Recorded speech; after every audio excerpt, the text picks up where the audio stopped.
Hello friends, তো আজকে হচ্ছে সোমবার। তো এখন বাজে হচ্ছে ঘড়িতে 7টা। তো আমি এখন যাচ্ছি ঠাকুর আনতে, যেহেতু কালকে আমাদের বাড়িতে প্রতিবারের মতো এই বছরও বিশ্বকর্মা পুজো, তাই বিশ্বকর্মা ঠাকুর আনতে যাচ্ছি। মেয়েকে আগেই দিবাকর পড়তে দিয়ে আসছি। মেয়ের আজকে মন খুব খারাপ ছিল, কারণ কি জানি না, মেয়ের শরীরটাও ভালো না। আবার শুক্রবার থেকে ওদের সেকেন্ড ইউনিট টেস্ট, তো প্রচণ্ড কাশি হয়েছে মেয়ের। চলো এখন যাওয়া যাক, পরে তোমার সাথে কথা বলবো। চলো আমাদের সাথে প্রতিমা আনতে তোমরা।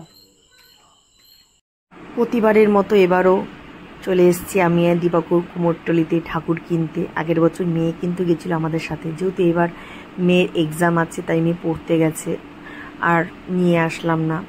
তারপরে তো দেখতেই পারছো কি সুন্দর সুন্দর ঠাকুরগুলো বানিয়ে রেখেছে। যারা প্রতিমা বানায় তাদের হাতে সত্যি এক কথায় জাদু আছে।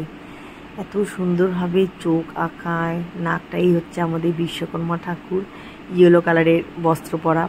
যদি এবার ঠাকুরটা ছোট্ট মোটো, তাই দিবাকর স্কুটি চালাচ্ছিল, আমি পিছনে বসে ঠাকুরকে ধরে নিয়ে এসেছি। তারপরে তো প্রথমবার আমি ঠাকুরকে বরণ করে ঘরে ঢুকোচ্ছি। দেখো আগেবারের তুলনায় এবারে ঠাকুরটা অনেকটাই ছোট। অ্যাকচুয়ালি রাখারও তো জায়গা থাকতে লাগবে। তো এই দেখো ঠাকুরকে বরণ করে ঘরে রেখে আবার গেলাম মেয়েকে আনতে। মেয়ে কিন্তু আসার পর যখন দেখবে না, মেয়ে কিন্তু সত্যি অবাক হয়ে যাবে। আর দেখো যেতে যেতেই দেখছি মনসা ঠাকুরকে নিয়ে যাচ্ছে, যেহেতু লাস্ট পুজো আছে, একটা তারিখ আছে বলে। আর দেখো মেয়ে আসার সাথে সাথে প্রণাম করছে।